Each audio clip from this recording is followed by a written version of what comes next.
ہاں جی تو یہ وہی مولوی یوسف لدھیانوی کے ہاں مولوی یوسف لدھیانوی کا قصہ شروع ہوا ہے.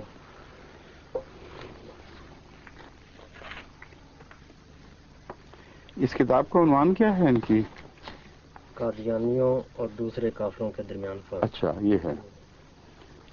مولوی یوسف لدھیانوی صاحب نے ایک کتابچہ لکھا ہوا ہے قادیانیوں اور دوسرے کافروں کے درمیان فرق، اور اسی سے میں نے کل وہ اعتراض ان کا اٹھایا تھا، دکھایا تھا آپ کو، جس میں یہ بتایا تھا کہ احمدیوں میں اور دوسرے کافروں میں یہ فرق ہے کہ یہ زندیق ہیں اور باقی کافر زندیق نہیں ہیں.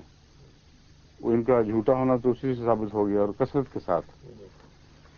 اور ہم تو اس لغو بازوں میں نہیں پڑھتے کون زندیق ہے کون نہیں، مگر خود ان کے بزرگوں کی باتوں سے ثابت کر دیا ہے کہ کون کون زندیق ہے ان کے نزدیک. اب ایک اور سوال انہوں نے یہ اٹھایا ہے، بڑا فرق ہے احمدیوں اور دوسروں کے کفر میں. دکھاؤ عنوان کیا ہے؟ ہاں،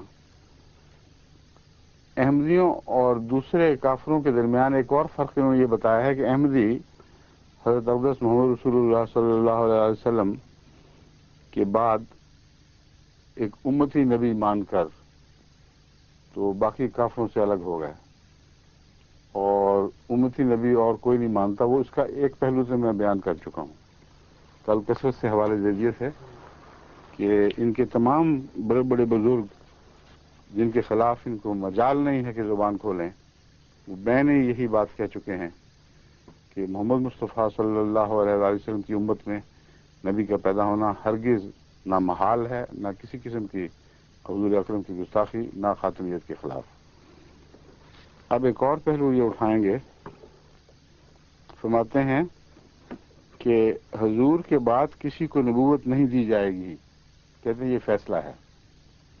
یہ مطلب نہیں کہ پہلے کا کوئی نبی زندہ نہیں. اب ان کو فوراً دل میں یہ بات کھٹکی کہ عیسیٰ کو میں کہاں سے لاؤں گا؟ اگر یہ مستقل بند کر دی گئی تو اب اس کے جو تراشتے ہیں وہ دیکھنے سننے والے ہیں. کہتے ہیں اگر بالفرض پہلے سارے نبی آ جائیں حضور کے زمانے میں اور آ کر حضور صلی اللہ علیہ وسلم کے خادم بن جائیں، حضور پھر بھی آخری نبی ہیں، کیونکہ آپ کے بعد کسی کو نبوت نہیں دی گئی. انہوں نے آخری نبوت کو ان معنوں میں استعمال کیا ہے کہ نبوت کی عطا سب سے آخر پر حضرت محمد رسول اللہ صلی اللہ علیہ وسلم کو دی گئی. اس کے باوجود اگر کچھ نبی وفات کے لحاظ سے بعد میں ہو جائیں تو اس آخریت پر کوئی فرق نہیں پڑتا. یہ ان کی ایک منطق ہے. اب اس کو آگے چلا کے دیکھتے ہیں کہاں تک پہنچتی ہے اور کیا اس کی حیثیت رہ جائے گی. باقی انبیاء کرام کے اس کا انہوں نے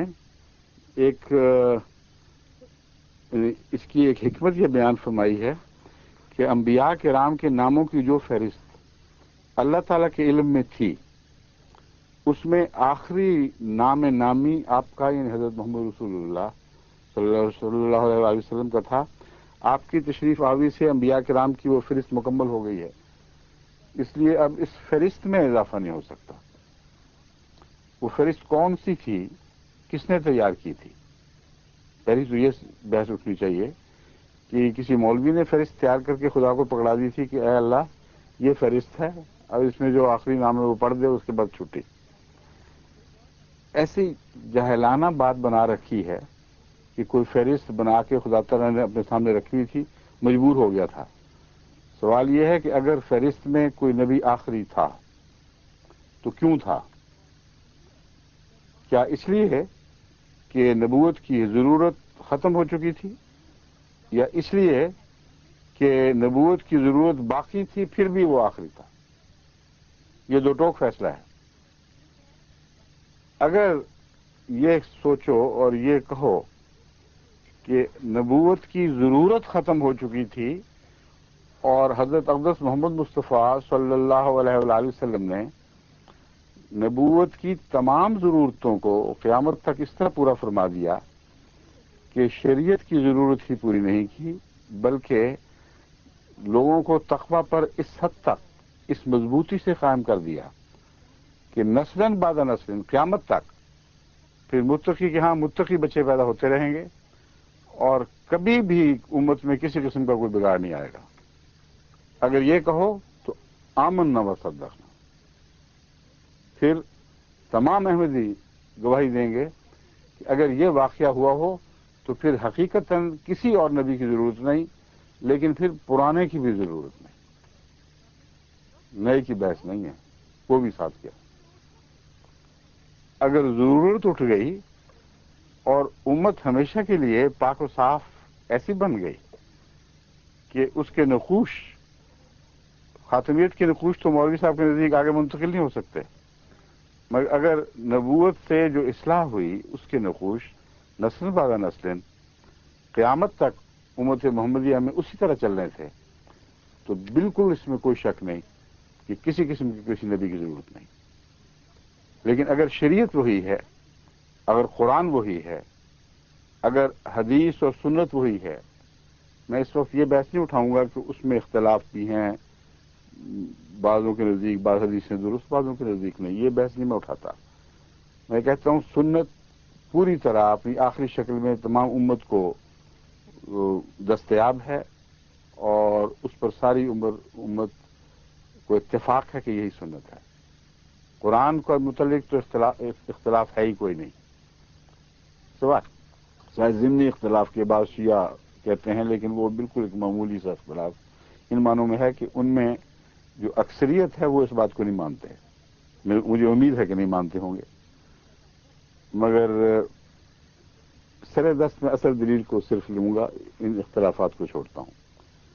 یہ تسلیم کہ قرآن کریم آخری کتاب، کامل کتاب، ایسی کتاب جس کے اندر کوئی تبدیلی واقعہ نہیں ہو سکتی اور کوئی ترمیم نہیں ہو سکتی، اس لحاظ سے جب تک یہ کتاب اسی صورت میں موجود ہے اور ہمیشہ ایسی رہے گی، اس میں نہ اضافہ ہو سکتا ہے نہ کمی ہو سکتی ہے، کسی اور شریعت کی ضرورت نہیں۔ سنت حضرت اقدس محمد مصطفیٰ صلی اللہ علیہ وسلم اپنے نمونے کے لحاظ سے کامل، اور کسی کی مجال نہیں کہ اس سنت میں کچھ کمی یا اضافہ کر سکے، درست؟ اس لیے کوئی ایسا نبی نہیں آ سکتا جو نئی سنتیں بنائے یا قرآن کی تعلیم کو بدل کر یہ دعویٰ کرے کہ اس سے بہتر تعلیم لے آیا ہوں۔ اگر کوئی ایسا دعویٰ کرے تو لازماً جھوٹا ہے، اس پر ہمارا کلیتاً سب سے اتفاق ہے۔ اگلا پہلو ہے غور طلب کہ اگر یہ دونوں اسی طرح درست جیسا کہ ہم مانتے ہیں درست ہیں، تو کیا امت میں کوئی تبدیلی پیدا ہوگی کہ نہیں؟ کیا وہ لوگ پہلے حال پر ہی قائم رہیں گے یا رفتہ رفتہ بگڑ جائیں گے؟ اگر مولوی صاحب کا یہ دعویٰ ہو کہ یہ امت وہی ہے جو صحابہ کی امت تھی، ویسے ہی پاک باز لوگ مولوی صاحب کے مریدوں میں بستے ہیں، جیسا کہ حضرت اقدس محمد مصطفیٰ صلی اللہ علیہ وسلم کے تزکیہ سے پیدا ہوئے تھے، تو اس سے بڑا جاہلانہ دعویٰ اور کوئی ہو نہیں سکتا۔ کون سی جاہلیت کی مرض ہے جو آج اکثر مسلمان عوام میں نہیں پائی جاتی؟ شرک ہے، بدعت ہے، ہر قسم کے گند، ظلم، سفاکی، جو نام لو گناہ کا وہ وہاں موجود ہے، اور بعض گناہ تو غیر مسلموں سے بھی آگے نکل چکے ہیں۔ اس میں جھوٹ کی عادت ہے، روزمرہ کی چوری چکاری اور ایک دوسرے کے حق غصب کرنا، عدالتوں میں جھوٹی گواہیاں دینا۔ جا کے دیکھیں تو صحیح دنیا میں آپ کو اس کثرت سے دنیا میں یہ گند دکھائی نہیں دیں گے، یعنی دوسری دنیا میں، جتنا بدنصیبی کے ساتھ ان مولویوں کے ساتھ تعلق رکھنے والے مسلمانوں کا حال ہو چکا ہے۔ اب بتائیے ضرورت ہے کہ نہیں؟ ضرورت تو مسلم ہے، ضرورت مسلمہ ضرورت کے ہوتے ہوئے اب سوال یہ ہے کہ خدا تعالیٰ نے جو فہرست پڑھی، جو مولوی صاحب کے علم میں ہے کہ کوئی فہرست لکھی ہوئی تھی، وہ جب فہرست پڑھی تو آخری نام آ گیا، وہاں اللہ تعالیٰ کو کیا مشکل پیش آئی ہوگی؟ اللہ تعالیٰ نے سوچا ہوگا کہ ضرورت تو باقی ہے اور فہرست میں آگے نام ختم ہو گئے، میں کیا کروں؟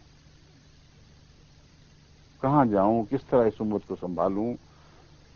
آخری نبی فہرست آگے ہے ہی کوئی نہیں, جگہ ہی کوئی نہیں لکھی ہوئی, مکمل ہو گئی ہے اور ضرورت باقی ہے. تو مولوی صاحب کا دماغ یہ بتا رہا ہے کہ اللہ تعالیٰ کو ترکیب نہ صرف سمجھ آئی بلکہ پہلے ہی پتا تھا کہ یہ ہو جانا ہے, اس کا انتظام کیا ہوا تھا. سارے نبی مر گئے, عیسیٰ صاحب کو بچا کے رکھ لیا کہ فکر نہ کریں مولوی صاحب, مجھے پتا ہے فہرست ختم ہونی ہے مگر میں اس کے باوجود لے آؤں گا اور پرانے کو لے آؤں گا تاکہ یہ جھگڑا ختم ہو کہ فہرست میں اضافہ کرنا پڑتا ہے. وہ جب اترے گا تو اس کا نام فہرست کے آخر پہ تمیمے پہ لکھا جائے گا کہ نہیں, تتیمے پہ, کہ یہ فہرست تو ختم ہو گئی تھی, ضرورت آگے چل رہی تھی, اس لیے پرانے صاحب کو پکڑ کر واپس لایا گیا اور 2000 سال سے بٹھایا ہوا آسمان پہ انتظار میں کہ تیری ضرورت پڑنی ہے. عجیب و غریب دماغ ہے یہ. مولوی صاحب کا ہو سکتا ہے, اللہ کا نہیں ہو سکتا. میں قسم کھا کے کہتا ہوں خدا کا دماغ ایسا نہیں ہو سکتا. دماغ کو اس کے لفظ کا ہم محاورتاً صرف کہتے ہیں سوچ اللہ کی, اللہ کا فکر, ایسا جہلانا نہیں ہو سکتا. ضرورت باقی تھی, معالج ختم کر دیے گئے. یہ تو ایسی بات ہے کہ اتنا عظیم الشان معالج آ گیا ہے کہ اب اس کے بعد علاج کا سلسلہ بند کر دیا گیا. کوئی معالج اب آگے نہیں آئے گا. یہ بادشاہ ایک ڈکری دے دے, ایک حکم نامہ جاری فرما دے اور بعد میں بھی وبائیں پھوٹ پڑیں, چھوٹے موٹے حکیموں کے قابو میں نہ آئیں. جتنے مولوی ہیں وہ زور لگا لیں, پاکستان کے ایک چھوٹے سے شہر کی بھی اصلاح نہ کر سکیں. پاکستان کی گلیاں پیٹ پیٹ کے بلائیں کسی معالج کو, کسی طبیب کو کہ ہمارے تو گھر گھر میں گمراہی آ گئی ہے, خدا کے لیے کچھ کرو.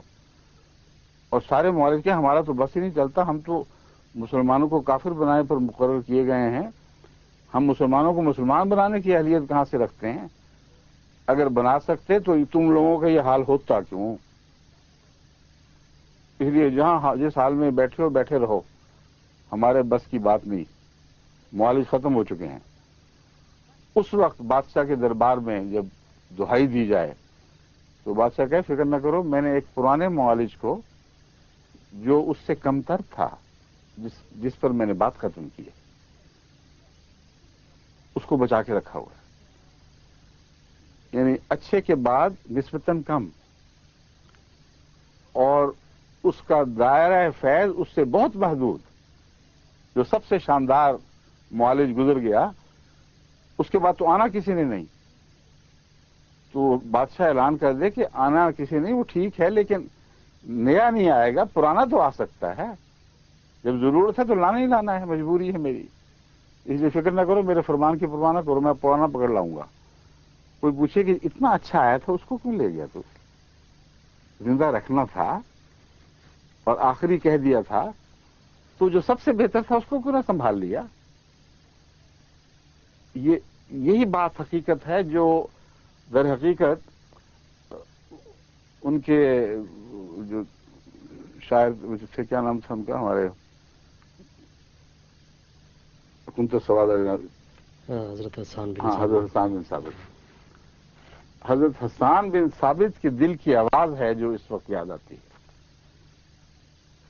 انہوں نے حضور صلی اللہ علیہ وسلم کی وصال پر عرض کیا, کنت سواد لناظری فأمی علی ناظرو من شاء بعدک فلیمت فعلیک کنت حاضر.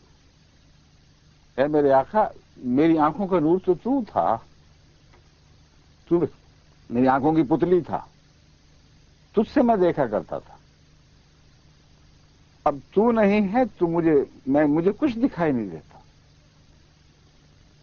بس من شاء بعدک فلیمت, اب تیرے بعد جو چاہے مرتا پھرے, مجھے کوئی پرواہ نہیں.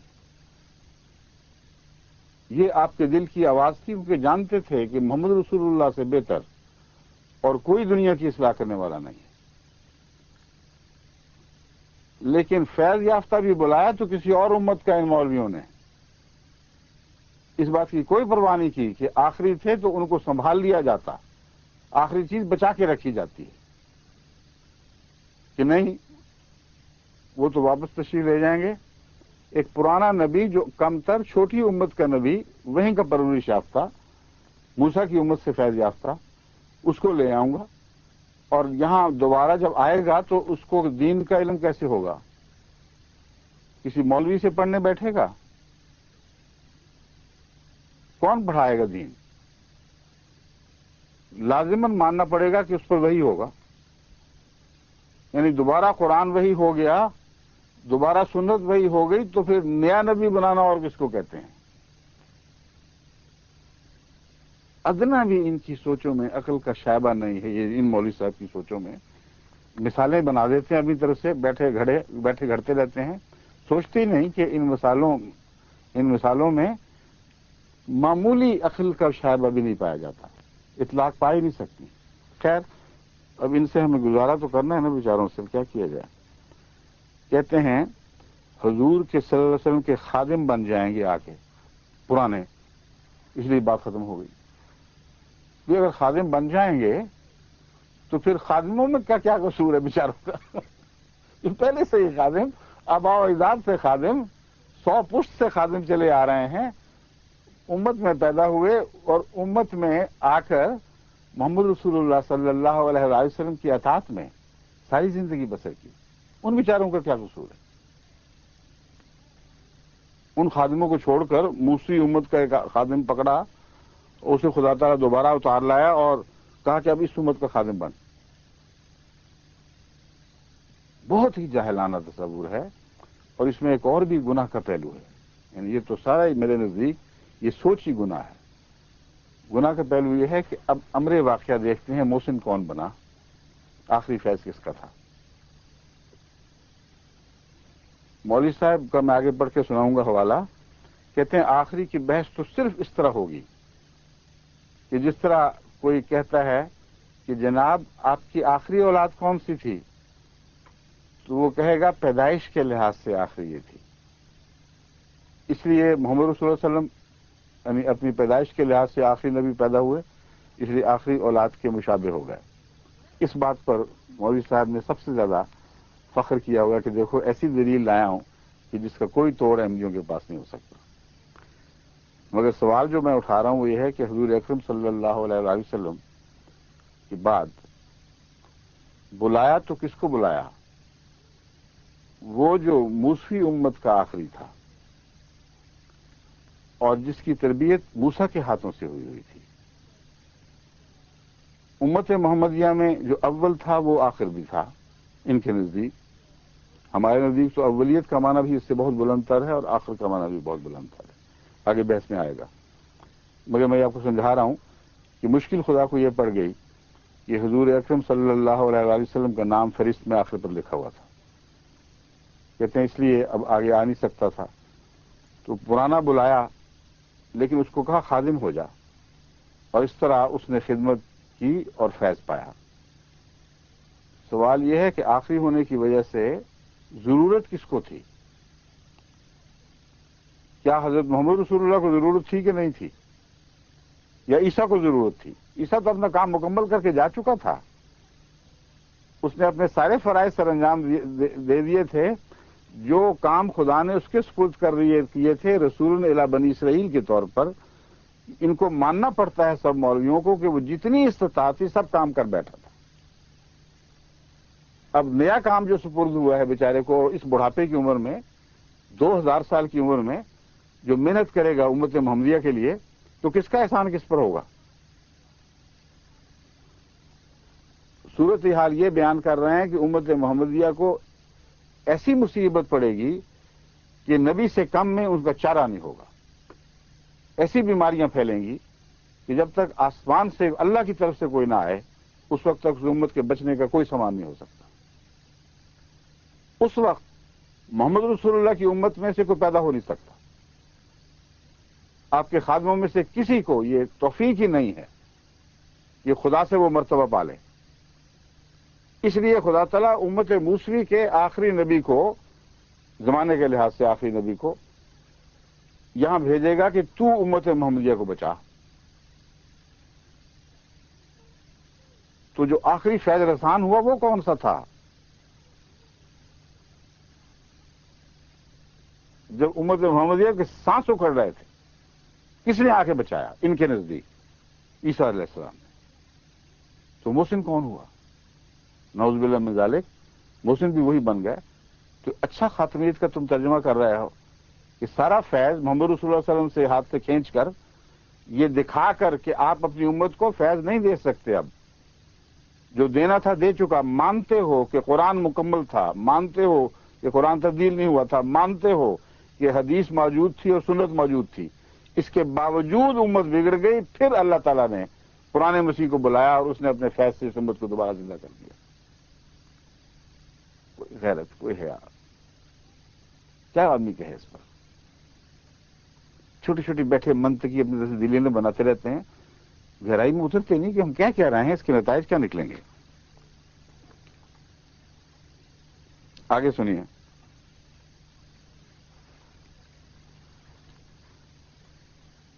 کہتے ہیں قادیانی مرزائی کہتے ہیں کہ خاتم النبیین کا یہ مطلب نہیں کہ آپ آخری نبی ہیں، نہ یہ کہ آپ کے بعد نبوت کا دروازہ بند ہے، بلکہ مطلب یہ ہے کہ آئندہ حضور صلی اللہ علیہ وسلم کی مور سے نبی بنا کریں گے۔ اول تو یہ ایسا جھوٹ ہے، یہ مولوی صاحب کے متعلق اتنی ان کی تحریروں میں واضح طور پر شہادت پائی جاتی ہے کہ یہ جھوٹ بولتے ہیں۔ آئندہ کا لفظ اپنی طرف سے ڈالا ہے۔ کبھی بھی جماعت احمدیہ نے یہ نہیں کہا کہ خاتم کا یہ مطلب ہے کہ آئندہ بنا کریں گے۔ جماعت احمدیہ یہ کہتی ہے کہ خاتم کا مطلب یہ ہے کہ تمام انبیاء آپ کے فیض یافتہ ہیں اور ہر نبی پر آپ کی مہر تصدیق ہے۔ اس دعوے کو کس شرارت کے ساتھ اور کس جسارت کے ساتھ آئندہ کا لفظ داخل کر کے بدلا تبدیل کر دیا۔ محض آئندہ نہیں، ہم تو ختم نبوت کو غیر زمانی مانتے ہیں۔ ہم تو مانتے ہیں کہ حضور اکرم صلی اللہ علیہ وسلم کی خاتمیت ہر نبی سے پہلے بھی تھی اور بعد میں بھی رہے گی۔ بس ایک تو یہ جھوٹ ہے ان کا، اور یہ دلیل ہماری طرف ایک دلیل منسوب کر کے پھر کہتے ہیں کہ وسلم کی مور سے نبی بنا کریں گے، ٹھپا لگتا ہے اور نبی بنتا ہے۔ اب ان کے دماغ میں انہوں نے وہ فیصل آباد یا سکر کی گلیوں میں کہیں دیکھا ہوگا نا، کپڑوں پہ ٹھپے لگ رہے ہیں، تو رسول اللہ صلی اللہ علیہ وسلم کے اوپر بھی اس قسم کا تبصرہ کرنے سے باز نہیں آتے۔ حالانکہ تمام اہل تقویٰ، وہ جو خدا کا خوف رکھتے ہیں، وہ جانتے ہیں کہ خاتمیت کا مطلب ہی اصل میں بعض صفات کو دوسرے کی طرف منتقل کرنا ہے۔ مہر جس طرح تصدیق کرتی ہے، اول مطلب اس کا تصدیق ہے، اور بھی معنی ہے، مگر انہوں نے اپنی طرف سے ہماری دلیل توڑنے کے لیے کہتے ہیں ٹھپا لگتا ہے، نبی بنتا ہے۔ کہتے ہیں حماقت تو دیکھیے کہ حضور صلی اللہ علیہ وسلم کے ٹھپے سے 1400 سال کی امت میں نبی بنا بھی، کہتے ہیں 1400 سال کی امت میں نبی بنا بھی تو صرف ایک، اور وہ بھی بھینگا اور ٹنڈا۔ یہ مسیح صاحب السلام کے متعلق ان کے ہردہ سردہ سرائی سنیے، بعض ہم منہ سے سخت کلمہ نکل جاتا ہے روکتے روکتے، تو لوگ کہتے ہوں گے اس کو کیوں اتنا جوش آ جاتا ہے مولوی یوسف کے اوپر، ان کی زبان سنیے۔ وہ بھی بھینگا اور ٹنڈا حضور صلی اللہ علیہ وسلم کی مور نے صرف ایک نبی بنایا، وہ بھی صرف قادیانی، آور، دجال وغیرہ وغیرہ۔ آور کہتے ہیں کانے کو، حدیثوں میں لکھا ہوا ہے دجال کانا ہوگا۔ اب میں بتاتا ہوں مولوی صاحب کو، جن کو مسیح موعود اسلام کی 2 آنکھیں دکھائی نہ دے رہی ہوں، وہ تو اندھا ہے، اور سمن بکمن امیون فہم لا یرجعون کی مثال اس پر صادق آتی ہے۔ ٹیلی ویژن پر، ہماری ٹیلی ویژن پر کم و بیش روزانہ مسیح موعود السلام کی تصویر تمام دنیا کو دکھائی جاتی ہے، اور ان آنکھوں کا تقویٰ، ان آنکھوں کا حسن غیر دیکھتے ہیں، فریفتہ ہوتے ہیں اور کہتے ہیں کہ اس چہرے کو دیکھ کر ہم سوچ بھی نہیں سکتے کہ یہ جھوٹے کا چہرہ ہے۔ یہ مولوی صاحب کو یہ کانا نظر آ رہا ہے۔ اب بتائیں ان کی اپنی آنکھوں کا کیا حال ہے؟ جو 2 آنکھوں کو کانا دیکھ رہی ہے آنکھ، وہ جھوٹی آنکھ ہے، اور اس پر ہی یہ صادق آتا ہے۔ اب میں آپ کے سامنے کچھ حوالے رکھتا ہوں مولوی صاحب کی ان دونوں باتوں کا مزید کچھ جواب ضروری ہے.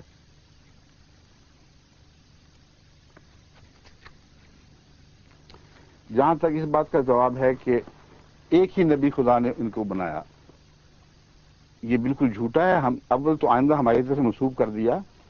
نہ صرف یہ کہ جماعت احمدیہ آئندہ کے لفظ کی قائل نہیں، بلکہ ہر زمانے کے نبی کو، خواہ وہ پہلا ہو خواہ آئندہ کو، ان کو حضرت اقدس محمد مصطفیٰ صلی اللہ علیہ وسلم کا مرہون منت مانتی ہے. ہم خاطبیت کا معنی عام سمجھتے ہیں، اور یہ کہنا کہ نبوت کے مرتبے تک کسی کو نہیں پہنچایا، یہ بھی جھوٹ ہے. جماعت احمدیہ کا عقیدہ یہ ہے کہ جیسا کہ حضرت اقدس محمد رسول اللہ صلی اللہ علیہ وسلم نے فرمایا کہ علماء امتی کا انبیاء بنی اسرائیل، میری امت کے علماء بنی اسرائیل کے انبیاء کے طرح مقام رکھتے ہوں گے.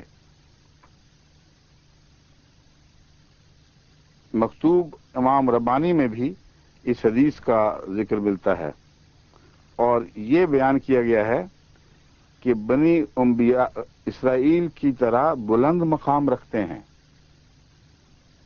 سوال یہ ہے کہ اگر حضور اکرم صلی اللہ علیہ وآلہ وسلم سے پہلے نبیوں کو دیکھا جائے تو حضور صلی اللہ علیہ وآلہ وسلم سے پہلے نبیوں کی فہرستیں آپ دیکھ لیں، اپنے سامنے رکھ لیں، اور حضور اکرم کے غلاموں کی فہرستیں بھی دیکھ لیں سامنے.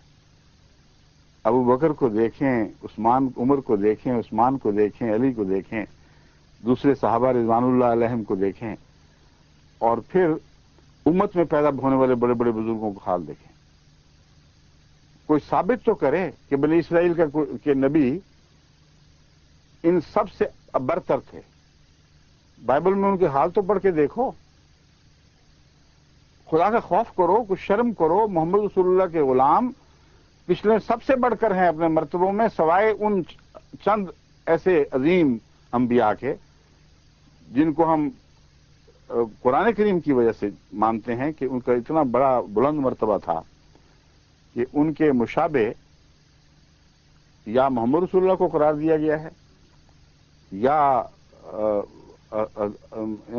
ان کے محمد رسول اللہ علیہ وسلم کو ان میں سے بعض کے مشابہ قرار دیا گیا ہے، اور وہاں امت کی مشابہت کا ذکر نہیں ملتا. ابراہیم علیہ السلام ہے، کما صلی اللہ تعالی ابراہیم. حضرت موسیٰ علیہ الصلوۃ والسلام ہے، کما ارسلنا الی فرعون رسولا، کہ جیسے ہم نے فرعون کی طرف رسول بنایا تھا ویسے ہی تجھے بنا کے بھیج رہے ہیں. اس لیے ان کبار انبیاء کو چھوڑ کر جو دوسرے عام انبیاء ہیں وہ نبی کہلاتے تھے، لیکن ان کی حیثیت، ان کا تقوی، ان کے روزمرہ تقوی تو متعلق تو اللہ تعالیٰ کا بہتر جانتے ہیں، ہمیں چھوڑنا چاہیے. ان کے روزمرہ کے کارنامے، ان کی بزرگی کی داستانیں، وہ معجزات جو ان کے ہاتھ پر رونما ہوئے، ان کا لوگوں میں تقوی پیدا کرنے کا اثر اور اس کا دائرہ، ان پہلوؤں سے آپ دیکھیں تو محمد مصطفیٰ صلی اللہ علیہ وآلہ وسلم کی امت میں آپ کے خلفاء اور اس کے بعد مجددین پر نگاہ ڈال کر دیکھیں، وہ عظیم انبیاء کے طور پر ابھریں گے. بس حضور اکرم کا یہ فرمانا کہ کا انبیاء بنی اسرائیل ایک حکمت رکھتا ہے. یہ نہیں ہے کہ رسول اللہ صلی اللہ علیہ وسلم کی امت میں نبیوں جیسے پیدا نہیں ہوں گے. نبی اس لیے نہیں کہا گیا کہ حضور اکرم صلی اللہ علیہ وآلہ وسلم کے آنے کے بعد نبوت کی تعریف کا دائرہ عالمی بن گیا ہے، اور وہ سارے پہلے انبیاء قبائلی یا قومی یا ملکی تھے، ان کا دائرہ کل عالم پہ محیط نہیں تھا. بس حضرت اقدس محمد مصطفیٰ صلی اللہ علیہ وآلہ وسلم کا کلام دیکھیں کتنا مبنی بر حکمت ہے، کتنا گہرا فلسفہ رکھتا ہے. آپ نے ان کو نہیں فرمایا کہ یہ نبی ہوں گے، لیکن نبوت کے درجوں سے محروم بھی نہیں فرمایا، نبوت کے مرتبے سے کم تر قرار نہیں دیا. میں کہا انبیاء بنی اسرائیل، میری امت میں بے شمار ایسے غلام ہوں گے.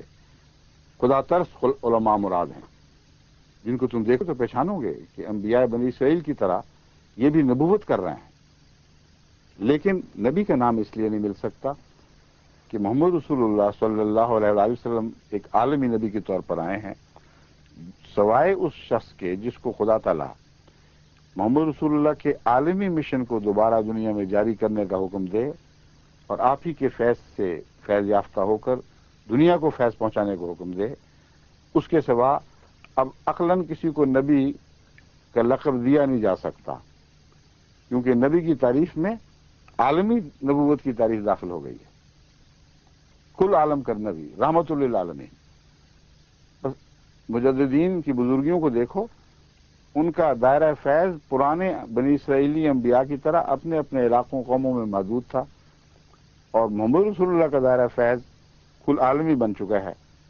یہ حکمت تھی کہ ان کو لفظ نبی کا نام نہیں دیا گیا، مگر نبیوں کی جو صفات پائی جاتی ہیں، جو ان کا فیض ہے، وہ سب ان کو عطا ہوا۔ حضرت مسیح موعود علیہ الصلوۃ والسلام، حضرت مرزا غلام احمد قادیان کو حضرت صلی اللہ علیہ وآلہ وسلم نے نبی کہا ہے، اگر یہ وہی ہیں۔ یہ بحث ہے صرف۔ اس وقت علماء سے ذاتی بحث میں الجھنے کی ضرورت نہیں ہے، سوال یہ ہے کہ مسیح موعود جو امت میں نازل ہوگا وہ نبی ہے کہ نہیں، اور وہ نبی موسیٰ کی توجہ سے بنا تھا یا محمد رسول اللہ کی توجہ سے بنا ہے۔ یہ ایک مزید بحث اٹھے گی۔ اگر یہ کہتے ہیں کہ پرانی نبوت جو دی گئی تھی اس میں اضافہ ہو ہی نہیں سکتا، اسی طرح وہی آئے گی، تو پھر موسوی شریعت کا عیسیٰ اترے گا جس کی نبوت کا دائرہ وہی رہنا چاہیے، اس سے آگے بڑھ کے پھیل ہی نہیں سکتا۔ اگر اسے محمد رسول اللہ کی طرح عالمی نبی بنایا گیا ہے تو یہ نئی نبوت ہے۔ ضد کر کے آنکھیں بند کر کے جو مرضی کہتے پھرو، جس شخص میں بھی عقل کا معمولی سا مادہ ہے وہ جان لے گا کہ پرانا عیسیٰ ایک محدود امت کے لیے تھا، اس کا فیض بھی اسی کے لیے خاص تھا، اس کو وہ اللہ تعالیٰ نے صلاحیتیں عطا فرمائیں جو رسولاً الی بنی اسرائیل کے لیے ضروری تھی۔ وہ گمشدہ موسوی امت کی گمشدہ بھیڑوں کا تذکرہ کرتا رہا، اور اس نے یہ کبھی نہیں کہا کہ میں محمد رسول اللہ کی امت میں عالمی نبی کے طور پر اتروں گا۔ بس کہا ہو یا نہ کہا ہو، نبی کا نام اس لیے آنے والے کو دیا گیا کہ اس نے محمد رسول اللہ علیہ وسلم کی امت میں آ کر کل عالم پہ نبوت کرنی تھی۔ اس لیے یہ بھی جھوٹ ہے ان کا کہ ہم کہتے ہیں کہ صرف ایک ہی کو بنایا گیا۔ میں نے سمجھایا ہے کہ نبوت کے فیض کے لحاظ سے بہت فیض یافتہ ہیں جو نبیوں کو مرتبہ پا گئے۔ مسیح موعود کو نبی اس لیے کہا گیا یا مہدی موعود کو کہ اس نے حضور صلی اللہ علیہ وسلم سے فیض پا کر کل عالم پر نبوت کرنی تھی، اور ایسا واقعہ اس سے پہلے اگر امت محمدیہ میں گزرا ہے تو مولوی صاحب دکھائیں، کہیں کوئی ایسا واقعہ نہیں۔ جہاں تک علماء کا تعلق ہے، علماء دو قسم کے ہیں۔ ایک وہ علماء ہیں جن کو رسول اکرم صلی اللہ علیہ وسلم نے نبوت کا درجہ دیا ہے، اور یہ درجہ کوئی مولوی چھین نہیں سکتا ان سے۔ لیکن جو نبوت کے قائل نہیں ہیں اور آخری زمانے میں پیدا ہوتے ہیں، ان کا بھی کچھ بیان فرمایا ہے، اس پر بھی غور کر لیں۔ اگر وہ فہرست پسند نہیں ہے جس میں نبی ملتے ہیں تو اس فہرست میں داخل ہو جائیے۔ وہ فہرست یہ ہے، حضور اکرم صلی اللہ علیہ وسلم فرماتے ہیں، قال رسول اللہ صلی اللہ علیہ وسلم یوشک ان یاتی علی الناس زمان لا یبق من الاسلام الا اسمہ ولا یبق من القرآن الا رسمہ مساجدہم عامرۃ وہی قرأ من الہدی علماؤہم شر من تحت ہدیم السماء من عندہم تخرج الفتنۃ وفیہم تعود۔ رواہ البہقی فی شعب الایمان، مشکات کتاب العلم الفصل الثالث، کنز الامال صفحہ 43۔ مشکات اور کنز الامال دونوں میں یہ ہے اور بہقی میں بھی ہے۔ ترجمہ اور روایت ہے حضرت علی رضی اللہ تعالیٰ عنہ کی۔ ترجمہ یہ ہے کہ عنقریب ایک ایسا زمانہ آئے گا کہ اسلام محض نام کا رہ جائے گا اور قرآن محض تحریر کے لیے ہوگا ان لوگوں کی جو اس زمانے کے لوگ ہوں گے. مسجدیں بظاہر آباد دکھائی دیں گی مگر ہدایت سے خالی ہوں گی.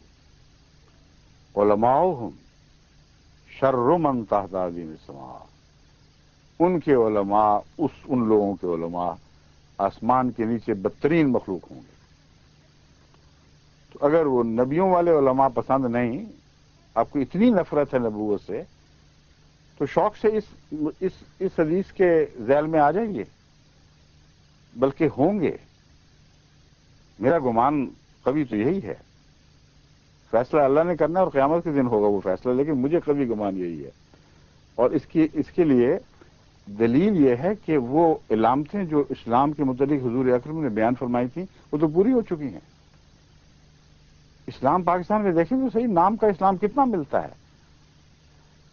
اور یہ مسلمان اگر نام کے نہیں ہیں تو کسی کو ضرورت ہے، کسی مولوی کو ضرورت ہے کہ یہ کہے کہ محمد رسول اللہ نے ایسے ہی مسلمان پیدا فرمائے تھے.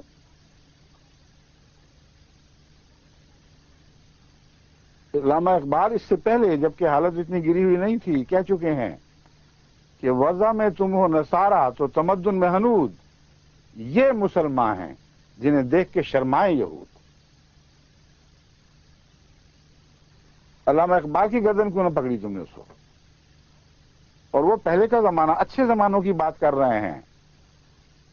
کوئی دنیا میں شریف النفس پاکستانی یہ نہیں کہہ سکتا کہ جس زمانے میں علامہ اقبال نے یہ شعر کہا تھا اس زمانے کے مسلمان بہت گندے اور رذیل تھے. اب دیکھو پاکستان میں کیسے کیسے پاک باز پیدا ہو چکے ہیں.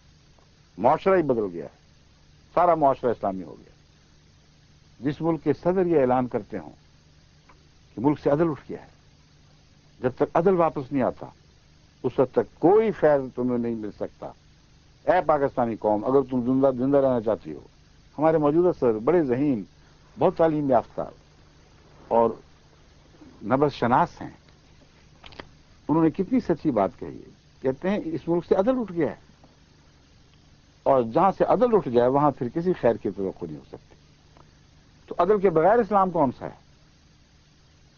اس لیے آج ہی کا زمانہ ہے، اور اس حدیث کی روح سے اس زمانے کے علماء محمد مصطفیٰ صلی اللہ علیہ وسلم کے الفاظ میں شر من تحت عظیم السماء، آسمان کے نیچے بدترین مخلوق ہیں. یہ نبی کہاں سے ہو گئے؟ اس لیے ان کو واقعی دکھائی نہیں دیتا ہوگا. اپنے نظر ڈالی ہوگی چاروں طرف، کوئی نبیوں کی شان کا مولوی دکھائی نہیں دیا. تو انہوں نے کہہ دیا کہ پیدا ہی کوئی نہیں ہوا، محمد رسول اللہ کی مہر کا ٹھپا لگا ہی نہیں کسی پر. اس لیے یہ ہے اصل بحث کہ محمد مصطفیٰ صلی اللہ علیہ وآلہ وسلم علماء کی دو قسمیں بیان فرما چکے ہیں. ایک قسم کو نبیوں جیسی بتا چکے ہیں اور ان میں یقیناً نبیوں کی شان کے لوگ پیدا ہوئے ہیں. آگے حدیث ہے جو بہت ہی سخت ہے.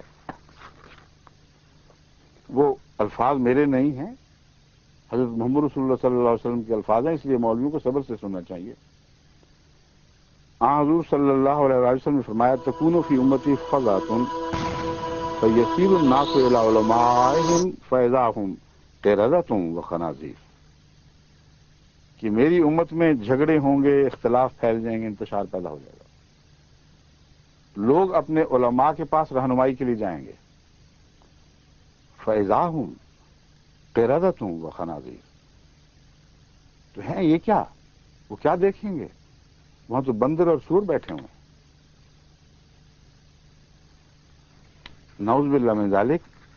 میں تو نہیں کہہ رہا نا، کس نے کہا؟ محمد رسول اللہ صلی اللہ علیہ وسلم. اس لیے بحث یہ بھی نہیں ہے نعوذ باللہ من ذالک کہ سب کا یہ حال ہے. میں اس حدیث کا یہ ترجمہ سمجھتا ہوں کہ وہ علماء جن کا تفریق سے تعلق ہے، جن کا فضا سے تعلق ہے، وہ علماء محمد رسول اللہ کے پیش نظر ہیں. اور وہ تمام علماء جو فضا سے ایک طرف بیٹھے ہوئے ہیں، جو بے بس ہیں، جن کے اندر ان کی آواز میں طاقت نہیں ہے، وہ اس میں مراد نہیں ہے. بس میری تشریح مانیں تو صرف وہی رہ جائیں گے باقی علماء جن کے متعلق یہ سخت الفاظ آئے ہیں، جو شریر ہیں، جن کی وجہ سے فساد پھیلتے ہیں، اور جن کے متعلق رسول اللہ صلی اللہ علیہ وسلم پہلے فرما چکے ہیں کہ فتنے انہی سے پھوٹیں گے، انہی میں لوٹ جایا کریں گے. تو اگر نبوت والی حدیث پسند نہیں تو پھر اس کو اختیار کر لو. اور اگر یہ کہتے ہو کہ ابھی یہ وقت نہیں آیا، یا یہ کہتے ہو کہ پہلے وقت گزر چکا ہے، تو اس دلیل کو بھی میں آپ کو توڑ کے دکھاتا ہوں، اس کی کوئی بھی حیثیت نہیں۔ اگر کہو پہلے ہو چکا ہے یہ زمانہ اور گزر چکا ہے اور اب تم نیک نسلیں علماء کی پیدا ہو گئی ہو، تو خدا کا خوف کرو، جب یہ زمانہ ایسا بد آنا تھا اس وقت تو مسیح موعود اور مہدی موعود کے سوا کسی نے حالت بدلنی ہی نہیں تھی۔ جن علماء کی بدیوں سے امت کا یہ حال ہونا تھا، ان کو کہاں سے توفیق مل جانی چاہیے خود بخود ٹھیک ہو جائیں یا ٹھیک کر لیں؟ اور پھر پچھڑوں پر بڑا ظلم ہے۔ اپنی شکلیں دیکھ لو، اپنے کرتوتیں دیکھ لو، آج امت کا حال دیکھ لو، اور پھر یہ الزام کہ پہلے گندے تھے اور ان کا نقشہ کھینچا گیا ہے، ہم پاک باز ہیں، اس کو کوئی دنیا کا معقول انسان قبول نہیں کر سکتا۔ ہر آدمی رد کرے گا، لعنتوں کے ساتھ رد کرے گا۔ اور اگر کہو کہ نہیں ابھی زمانہ آیا ہی نہیں، ابھی اور دیکھو، آگے آگے دیکھیے ہوتا ہے کیا، ابتدائی عشق ہے، ابھی تو گراوٹ اور تنزل کا آغاز ہوا ہے۔ یہ جو ہماری صورتیں تم دیکھ رہے ہو، اور پاکستان کی گلی، ہندوستان کی گلیوں میں اور دوسری جگہ مسلمانوں میں فساد اور ایک دوسرے سے لڑائیاں اور حد سے زیادہ یعنی خدا سے دوری اور دنیا میں کا رجحان، یہ جو تم دیکھ رہے ہو، محمد صلی اللہ علیہ وسلم کا ارشاد ابھی پورا نہیں ہوا، ابھی آنے والا زمانہ ہے۔ تو مسیح نے تو پتہ نہیں 4000 سال سے اترا نہیں، اس نے امید جو تھی کہ شاید آج کل میں اترے وہ بھی گئی، کیونکہ جب تک یہ زمانہ نہ آ جائے اس وقت تک مسیح نے اترنا ہی نہیں۔ اور اس سے زیادہ بدی کیا ہوتی ہے میں تو سوچ بھی نہیں سکتا۔ یہ بتائیں تو صرف نقشہ تو کھینچیں کہ آج کے پاکستان اور آج کے ہندوستان اور آج کے بنگلہ دیش اور آج کے دوسرے علاقوں میں جو مسلمانوں کا حال زار ہے، ان میں نیک لوگ بھی ہیں مگر کم۔ عامت الناس کی مثال میں دے رہا ہوں، جس کے متعلق مودودی صاحب فرماتے ہیں کہ 10,000 میں سے 9,999 مسلمان ہیں ہی کوئی نہیں، انبوہ کثیر ہے۔ وہ بھی ذرا پہلے کی بات کر رہے تھے، اس وقت بھی کچھ حالت بہتر تھی، اب وہ جو 1000 میں سے ایک رکھا تھا انہوں نے باقی، وہ بھی زخمی ہو گیا ہوگا۔ تو فرمائیے کہ اس سے آگے بدتر حالت کیا ہوگی؟ کوئی نقشہ تو کھینچیں۔ اس لیے تقویٰ ہے، اگر تقویٰ تو خیر ہے نہیں، مگر تھوڑی سی عقل کر کے دیکھیں، اس حدیث کا اطلاق ہو چکا ہے اور ہو رہا ہے، اور دن بدن اس کا مضمون کھلتا چلا جائے گا۔ اور وہ علماء جن کو محمد رسول اللہ ان ناموں سے یاد کرتے ہیں، وہ علماء ربانی نہیں کہلا سکتے۔ ہم سے نہ لڑو، محمد رسول اللہ سے مقابلہ کر کے اگر جان ہے، طاقت ہے، جسارت کر سکتے ہو تو کر کے دکھاؤ۔ یہ فیصلے میرے نہیں، محمد رسول اللہ کے فیصلے ہیں جو میں نے بیان کیے ہیں۔ حضرت مسیح موعود کے اوپر تو بڑی زبانیں درازیاں کرتے ہوئے کانا دجال اور آور اور فلاں کہتے ہو، جبکہ دنیا جانتی ہے کہ اس کوئی علامت بھی نہیں پائی جاتی۔ دجال کے جو نقشے محمد رسول اللہ نے کھینچے ہوئے ہیں ان پر ہاتھ رکھ لیتے ہو اور صرف گالی دینے کی خاطر وہ استعمال کر رہے ہو۔ میں جو حدیثیں بیان کر رہا ہوں وہ سارا نقشہ تمہارے ملک میں جاری ہے۔ سارے علماء آنکھوں کے سامنے دیکھ رہے ہیں کہ یہ حدیثیں پوری ہو چکی ہیں۔ اور جس کو تم کہہ رہے ہو دجال، یہی وہ دجال ہے، 30 دجالوں میں سے ایک، اس کا نقشہ بھی سن لیجئے۔ دجال کا نقشہ جو رسول اکرم صلی اللہ علیہ وسلم نے کھینچا وہ یہ تھا کہ اس کا تو بہت بڑا قد ہوگا اور وہ کانا ہوگا اور اس کا سر آسمان سے باتیں کرے گا، بادلوں سے اوپر ہوگا، اور وہ ایسا طاقتور ہوگا کہ تمام دنیا پر فتح یاب ہو جائے گا، اور سمندروں پر بھی سفر کرے گا اور خشکی پر بھی سفر کرے گا۔ یعنی ایسے گدھے پر سوار ہوگا جس کی یہ صفات ہے، اور گدھے پر بیٹھا ہوا وہ تمام دنیا میں دندناتا پھرے گا۔ مجال ہے کسی کی جو اس کی مخالفت کر سکے اس دجال کے۔ اگر وہ دجال نہیں آیا تو پھر مسیح بھی نہیں آ سکتا جب تک وہ نہ آئے۔ اور وہ دجال تم مانتے ہو کہ نہیں آیا؟ اگر یہ مان رہے ہو کہ دجال نہیں آیا تو پھر اس لیے نہیں مان رہے کہ اس کی علامتیں جو تم سمجھے بیٹھے ہو وہ پوری نہیں ہوئی۔ مسیح موعود کو کس طرح دجال کہنے کا تمہیں حق مل گیا تھا؟ کون سی ان میں سے علامت ہے جو حضرت مسیح موعود علیہ السلام پر صادق آتی ہے؟ اس لیے گالیاں دیتے چلے جاؤ، بے شک مگر ہم حدیثیں پیش کرتے ہیں مضمون کھول کر نتھار کر نکھار کر تمہاری آنکھوں کے سامنے رکھ دیتے ہیں، زمانہ گواہ بن جاتا ہے کہ ہاں ہر بات سچی نکلی ہے محمد رسول اللہ صلی اللہ علیہ وسلم کی، اور تم منہ پھیر کر ان سب باتوں کو جھٹلا کر کوئی ایک حدیث نکال کے اسے ایک لفظ چنتے ہو اور حضرت مسیح علیہ السلام کو گالیاں دینے لگتے ہو اور سمجھتے ہو کہ بڑا کمال کر دیا تم نے، حدیث کا حوالہ ہے، وہ باقی حدیث پڑھو تو صحیح کیا ہے۔ ہم تو مانوی مانتے ہیں، ہم تو اس کو استعارہ سمجھتے ہیں، مگر جب استعارہ کھول کر بیان کرتے ہیں تو دنیا گواہ ہو جاتی ہے کہ ہاں محمد رسول اللہ نے سچ فرمایا تھا، اور وہ مثال محمد مسیح موت میں پھر بھی صادق نہیں آتی، کسی صورت میں آ نہیں سکتی، آپ کے دشمنوں پر آتی ہے۔ اور تم جو لفظ کے قائل ہو، تمہیں کس نے حق دیا ہے کہ رسول اللہ صلی اللہ علیہ وسلم کے نقشے کو بگاڑ کر، محمد رسول اللہ صلی اللہ علیہ وسلم فرماتے ہیں وہ کانا دجال ایسا ہوگا کہ تمام دنیا پہ حکومت کرے گا، کسی کی مجال نہیں ہوگی جو اس سے لڑ سکے، اس کا گدھا لہروں پر بھی چلے گا اور پہاڑوں کی طرح گندم اور ایڑ لے کر پھر رہا ہوگا، اور فرمایا کہ وہ آگ کھانے والا گدھا ہے، چارہ کھا کر پلنے والا نہیں ہے۔ تو یہ کون سی علامتیں دیکھی ہیں تم نے جو تمہیں نہیں نظر آ رہی؟ میں تمہیں دکھا دیتا ہوں، وہ نئے زمانے کی ایجادات ہیں، اور آور دجال سے مراد عیسائی پادری ہیں، عیسائی قومیں ہیں جنہوں نے اسلام کی مخالفت میں حد کر دی، اور ان کی سواریوں کی طرف مسیح موعود علیہ السلام نے اشارہ فرمایا تھا، کانا ان معنوں میں کہ ایک آنکھ دنیا کی تو بہت روشن اور زمین کی تہ میں اس سے نیچے اتر کر دیکھنے والی، زمین کے پاتال کی خبریں لانے والی، اور ایک آنکھ یعنی مذہب کی ایسی اندھی کہ خدا کے بندے کو، ایک عاجز بندے کو جس نے کبھی خدائی کا دعویٰ نہیں کیا، اس کو خدا بیٹا بنا بیٹھے ہو۔ یہ مسیح موعود علیہ السلام نے تشریف فرمائی، اور ثبوت دیکھیں کیسا عظیم شان۔ حضور اکرم صلی اللہ علیہ وآلہ وسلم نے پہچان کے طور پر دجال کی فرمایا اس کے گدھے کو دیکھنا اور پہچان لینا، اس کے گدھے میں یہ علامت پائی جاتی ہے کہ وہ آگ کھا کر چلے گا۔ اب جتنی سواریاں دنیا میں ہیں جو جدید سواریاں ہیں وہ ساری آگ کے فائر پاور پہ چلتی ہیں۔ محمد رسول اللہ کے زمانے میں کوئی تصور بھی نہیں کر سکتا تھا کہ ایسی سواری کے متعلق سوچ سکے جو آگ کھاتی ہو۔ بس اتنا کھلا نشان یہ بتانے کے لیے کہ یہ کلام مجازی ہے۔ گدھا جب ہم کہتے ہیں تو اس کی پہچان ہم تمہیں بتا دیتے ہیں، جب پہچان ظاہر ہوگی تو تمہیں پتہ چل جائے گا کہ گدھے سے کیا مراد ہے۔ یعنی ایک لفظ مجازی آتا ہے، اس کی تشریح ایسی حقیقی فرما دی کہ جب وہ ظاہر ہو تو مجاز پہچانا جائے۔ یہ طرز بیان ہے محمد رسول اللہ علیہ وسلم کا۔ اب میں بتاتا ہوں، دیکھ لیجئے۔ فرمایا اگر وہ دجال ایسا گدھا ہوگا اس کا کہ مہینوں کا سفر گھڑیوں میں طے کرے گا، خشکی پر بھی چلے گا، تری پر بھی چلے گا، ہوا میں بھی ایسی چھلانگ ہوگی۔ فرمایا مشرق سے قدم، ایک پاؤں مشرق میں تو دوسرا مغرب میں۔ اب بتائیے، ہوائی جہاز جب اٹھتا ہے مشرقی ملک سے کسی میں اور مغربی ملک میں جا کے لینڈ کرتا ہے، یا مشرق کے بعید سے اٹھ کر مشرق کے قریب میں جا کے لینڈ کرتا ہے، تو ہر لمحہ اس ہوائی جہاز کا گواہ ہوتا ہے کہ حضرت اقدس محمد مصطفیٰ صلی اللہ علیہ وسلم خدا کے سچے اور پاک رسول تھے، اور اللہ نے بڑی شان اور بڑی صفائی کے ساتھ آپ کو آخری زمانے کی خبریں بتا دی تھیں۔ سمندر میں بھی چلے گا وہ گدھا، اور ڈوبے گا نہیں، گھٹنے گھٹنے پانی۔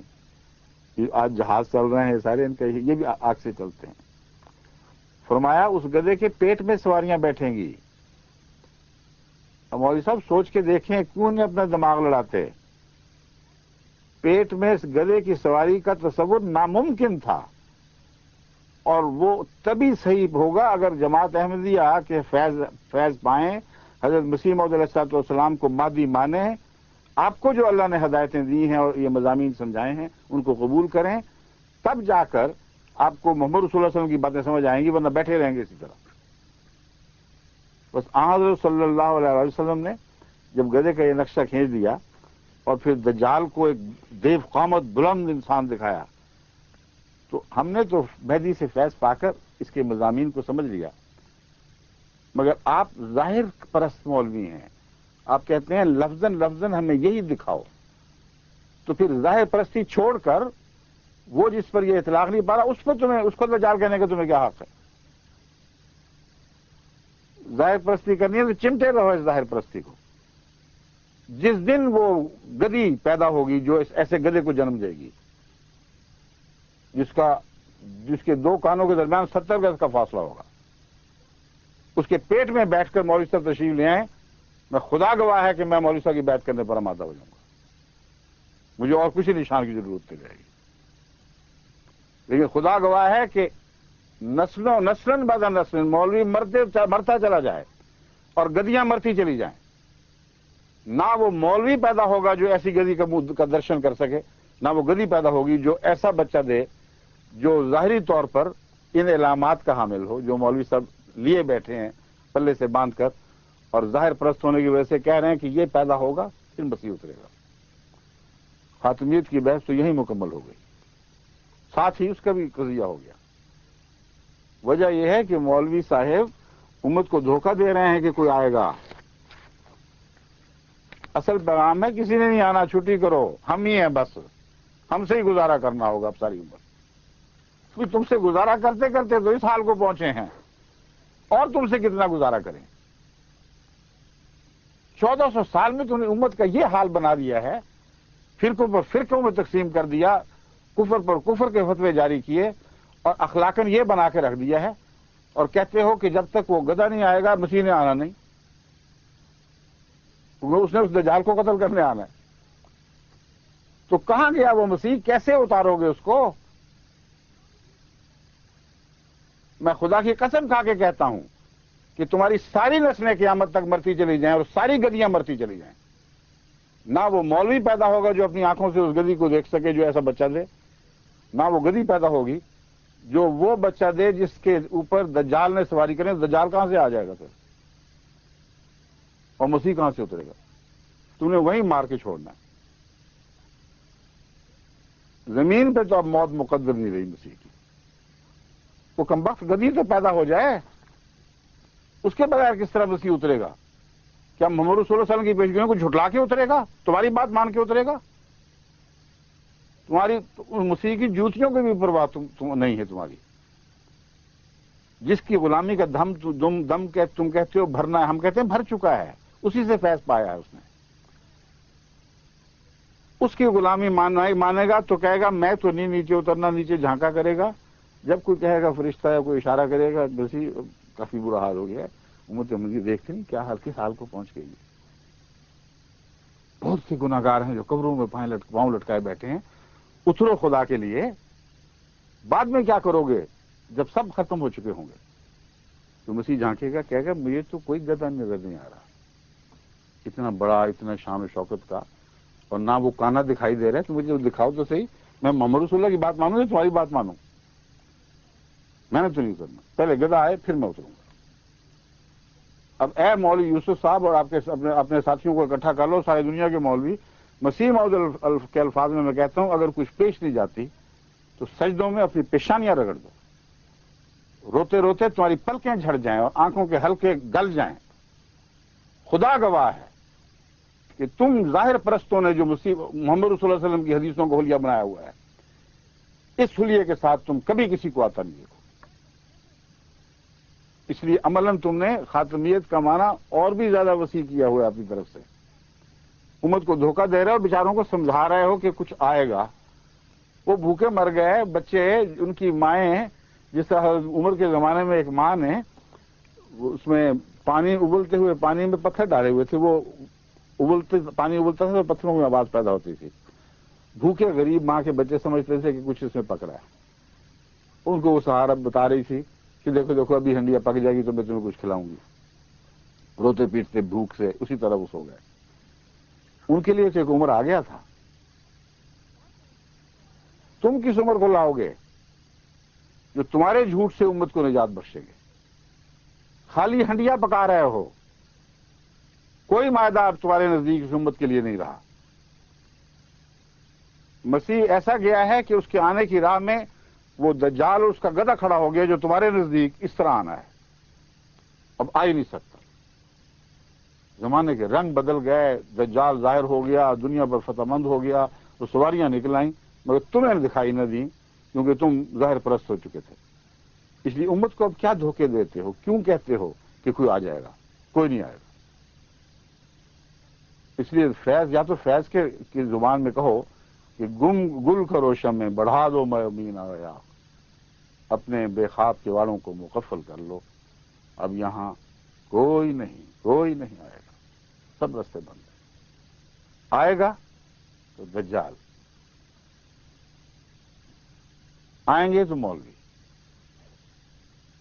کہہ دو امت کو کہ ہم سے گزارا کرنا سیکھو، ہمارے خلاف مضمون جو آئے دن لکھتے رہتے ہو کہ ہم لوگ کیا ہیں، اب خدا کا خوف کرو، تم نے ہمارے ہاتھوں میں مرنا، ہمارے ہاتھوں میں جینا ہے۔ اب یہ مقدر ہو چکا کہ قیامت تک جب ہم سے ہی پلہ پڑنا ہے تو صلح کر لو، جو ہم کہتے ہیں وہاں سے چلے جاؤ۔ یہ پیغام ہے تمہارا حقیقی پیغام، اور ہر صاحب فہم جو میری بات کو سن رہا ہے وہ گواہ ہو جائے گا کہ ہاں یہی پیغام ہے ملا کا، اس کے سوا کوئی پیغام نہیں۔ کیا حال کر دو گے اسلام کا جو ہو چکا ہے؟ اس کے بعد کیا رہتا ہے بات؟ اب سنیے، وہ کہتے ہیں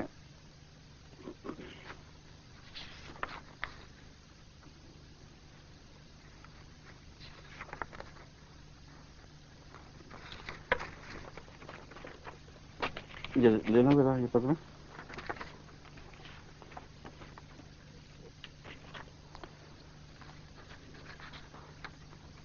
آخر کا جہاں تک لفظ ہے، ان کا یہ کہنا ہے کہ جو بچہ آخری پیدا ہو اسی کو آخری کہا جاتا ہے، جو پہلے پیدا ہو چکا ہو اس کو آخری نہیں کہا جاتا، خواہ وہ مرے بعد میں۔ یہ اور اس کے لیے ایک خاص قسم کی عبارت انہوں نے بنائی ہوئی ہے، اور عبارت کو شکل ایسی رکھی ہے کہ اس کے سوا کوئی جواب آ ہی نہیں سکتا جو مولوی صاحب چاہتے ہیں۔ کہتے ہیں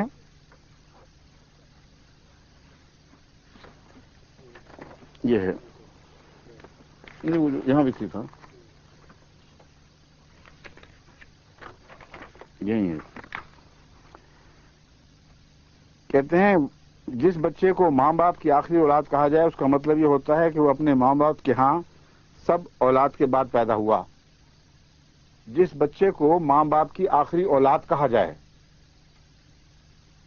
اس کے بعد کوئی بچہ اس ماں باپ کے ہاں پیدا نہیں ہوا، آخری اولاد کا یہ مطلب نہیں ہوتا کہ وہ سب اولاد کے بعد تک زندہ بھی رہے۔ اور اگر یہ کہا جائے کہ وہ آخری اولاد جو اس وقت زندہ ہے تو پھر کیا مطلب لوگ؟ ایک فکرے کو ذرا سا بدلے تو ساری دلیل ٹوٹ کے بکھر جاتی ہے۔ یہی کو پوچھو تو خدا نے حکم دیا کہ اس سے اتنا پوچھو اور بات نہ کرو۔ اگر یہ پوچھیں کہ جناب مولوی صاحب آپ کی آخری اولاد کون سی زندہ ہے، تو آپ جو پہلے پیدا ہو کے بچہ مر چکا تھا اس کا نام لیں گے؟ یہاں تو یہ بحث ہے کہ آخری نبی جس کی شکل دنیا دیکھے گی، جو دنیا میں نبوت کرے گا، وہ کون ہے؟ اور یہ کہہ دینا کہ آخر کا مطلب ہمیشہ پیدائش یا تخلیق کے لحاظ سے آخری پیدا ہونے والے یا آخری تخلیق ہونے والے کے متعلق بولا جاتا ہے، بالکل جھوٹ ہے، یہ بھی غلط بات ہے۔ حضرت اقدس محمد مصطفیٰ صلی اللہ علیہ وآلہ وسلم ان ہزار مولویوں سے بھی زیادہ، ان ساری دنیا کے انسانوں سے بھی زیادہ عربی کو سمجھتے تھے۔ کلام اللہ کے بعد آپ ہی سب سے افصیح اور سب سے ابلغ تھے۔ فرماتے ہیں انی آخر الانبیاء و ان مسجدی آخر المساجد۔ دونوں جگہ آخر کے معنی کر دیے۔ میں آخری نبی ہوں، کن معنوں میں؟ وَإِنَّ مَسْجِدِي لَآخِرُ الْمَسَاجِدِ، یہ میری مسجد یعنی مسجد نبوی آخری مسجد ہے۔ کیوں مولوی صاحب لگائیں نا اپنا فارمولہ تخلیق کے لحاظ سے، پیدائش کے لحاظ سے، کیا اس مسجد کے بعد پھر کبھی کوئی مسجد نہیں بنی؟ آخری کس طرح ہو گئی پھر؟ اگر اس مسجد کے علاوہ بھی مسجدیں بننی تھیں اور بے شمار بنی، اس زمانے میں بھی بن رہی تھیں، تو یہ کہنا کہ آخر کا یہ مطلب ہے کہ تخلیق کے لحاظ سے جو سب سے بعد میں آئے وہی آخر کہلاتی ہے، یہ بالکل غلط اور ایک بےہودہ کلام ہے جس کو یہ حدیث جھٹلا رہی ہے۔ صحیح مسلم باب فضل الصلاۃ فی مسجد الدینیہ و مکہ فی مسجد المدینہ و مکہ.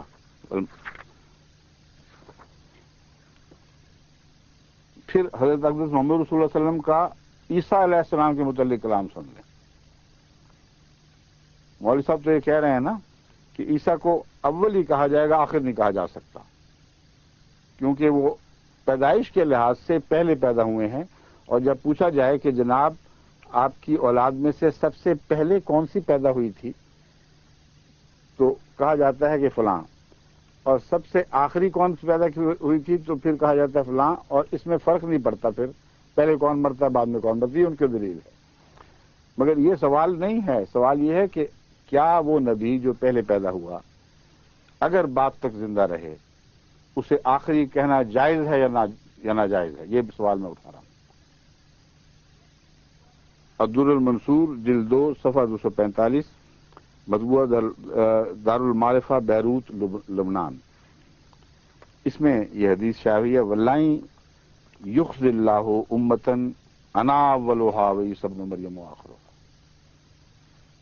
ہرگز خدا تعالیٰ اس امت کو ذلیل نہیں کرے گا جس کے اول پر میں ہوں اور آخری عیسیٰ ابن مریم ہے. آخرھا اس کا آخری عیسیٰ ابن مریم ہے. اس کا اول میں ہوں، اس کا آخری میں. رسول اللہ علیہ وسلم کو یہ آپ کے خاندان والی بات کا نہیں پتا تھا کہ جب پوچھا جاتا ہے کہ جناب آپ کے ہاں کون سا آخری بچہ تولد ہوا تھا تو آپ ولادت کے لحاظ سے بتایا کرتے ہیں. یہاں کیوں مضمون بگڑ گیا سارا؟ زمانے کے لحاظ سے حضور اکرم بات کر رہے ہیں کہ وہ شخص جو آخر وقت تک زندہ رہے گا، یہاں تک کہ زمانہ اس نبی کو بطور آخری نبی دیکھے گا یا امت محمدیہ، اس کے فرماتے ہیں وہ آخری ہوگا. اب لگا لیں زور، اس حدیث کو پچھاڑ کے دکھائیں. اگر طاقت ہے اور جسارت ہے، جو مرضی زور لگا لیں. محمد رسول اللہ علیہ وسلم سے بڑھ کر عربی دنیا میں اور کون جانتا ہے؟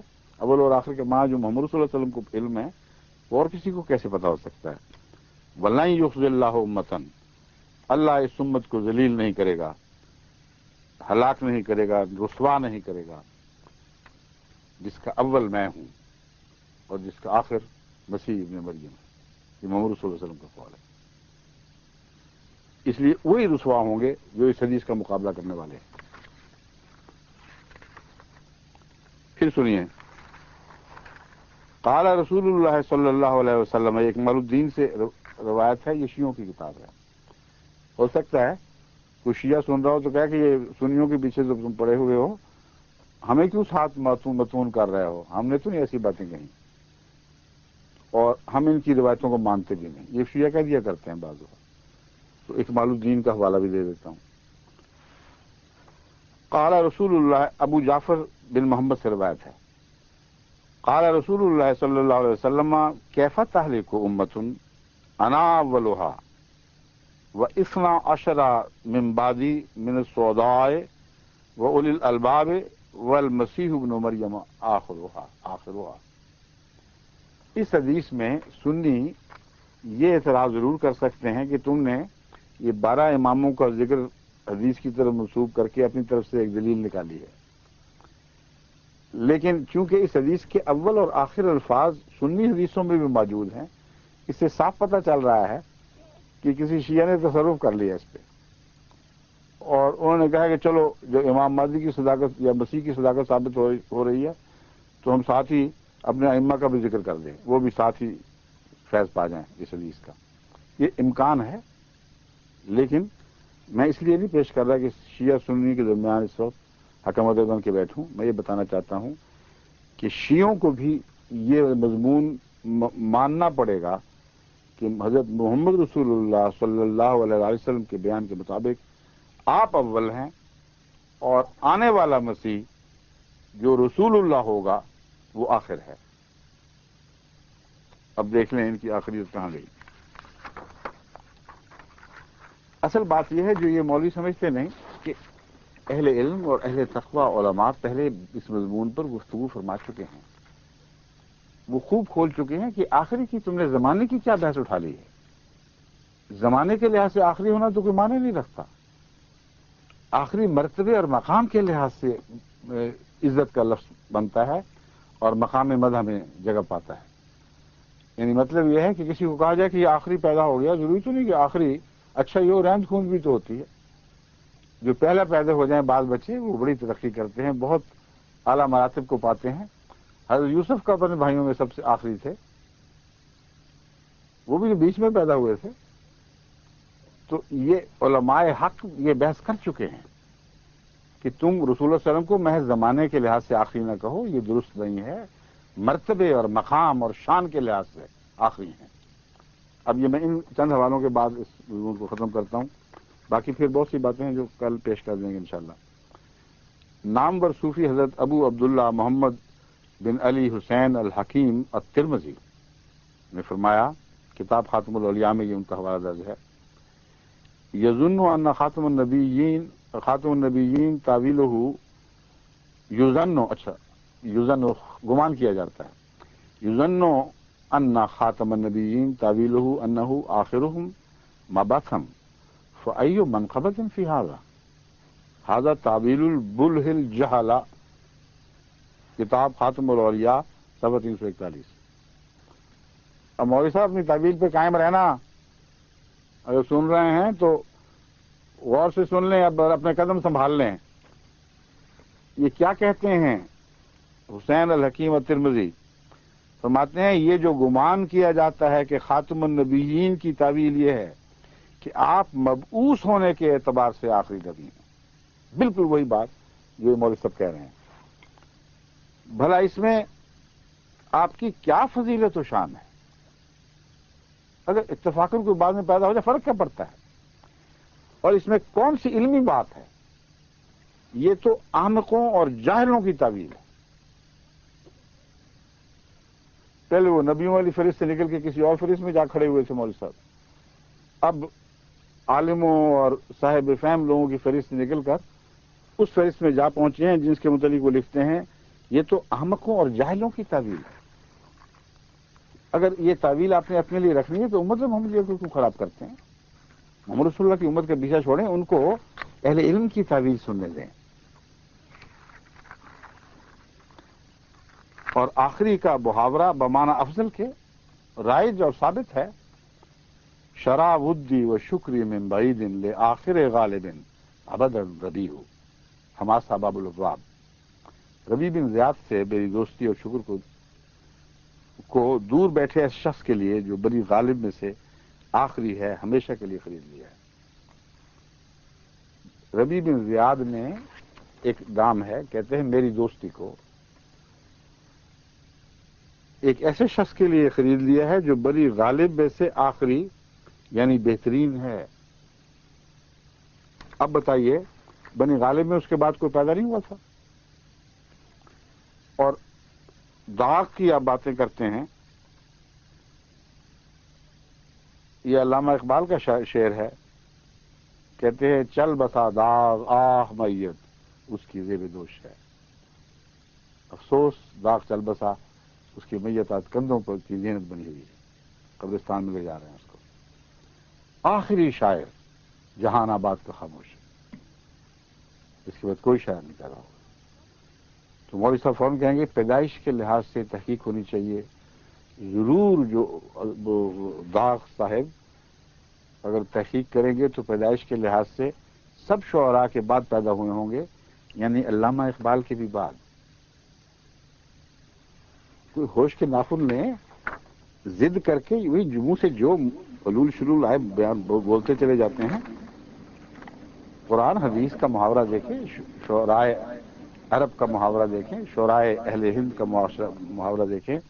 حضرت امام جلال الدین سیوطی امام ابن تیمیہ کے بارے میں لکھتے ہیں، سیدنا الامام العالم العلامہ امام الائمۃ قدوۃ الامہ علامۃ العلماء آخر المجتہدین. ان سب صفات کے ساتھ کہتے ہیں ابن تیمیہ اجتہاد کرنے والوں میں سب سے آخری تھے. تو اب ان کی سن پیدائش دیکھنی پڑے گی، باقی مجتہدین کو بھی دیکھنا ہوگا کون کس سن میں پیدا ہوا ہے، اور واقعتاً وہ سب سے آخری اولاد تھی مجتہدین کی. محض ڈھکوسلے اوٹ پٹانگ، نہ عقل نہ ہوش نہ دنیا کا کچھ پتہ، نہ یہ پتا کہ دجال آ بھی گیا اور اس حکومتیں بھی سب دنیا میں کر گیا، پگھلنے کا وقت آیا ہوا ہے اور وہ سمٹ رہا ہے، سب باتوں سے بے خبر، پتہ نہیں کس دنیا کے اندھیروں میں پل رہے ہیں اور امت محمدیہ پر ظلم کرتے چلے جا رہے ہیں۔ خاتم کا وہ معنی ان کو دے دیا ہے کہ اب تمہیں بچانے کے والا کوئی نہیں آئے گا، سر کو پیٹو، آسمان سے اب کوئی آتا نہیں۔ یہ اعلان ہے تمہارا در حقیقت کہ جس وسیع کا تصور ہم نے باندھ رکھا ہے وہ تو نہیں آ سکتا، اس لیے چھٹی کرو، اس امت کو بچانے والا اب کوئی نہیں آئے گا، نعوذ باللہ من ذالک۔ یہ خیال تمہیں مبارک ہو، جماعت احمدیہ اس کی قائل نہیں، امت محمدیہ ہمیشہ زندہ رہے گی، ہمیشہ زندہ رکھی جائے گی، اور اس کی زندگی بخشنے والے خدا تعالیٰ ہمیشہ بھیجتا رہے گا۔ ان میں سے سب سے زیادہ زندگی بخشنے والے کو مسیح کا لقب دیا گیا، وہ آیا اور چلا گیا اور اب تک چھاتیاں پیٹ رہے۔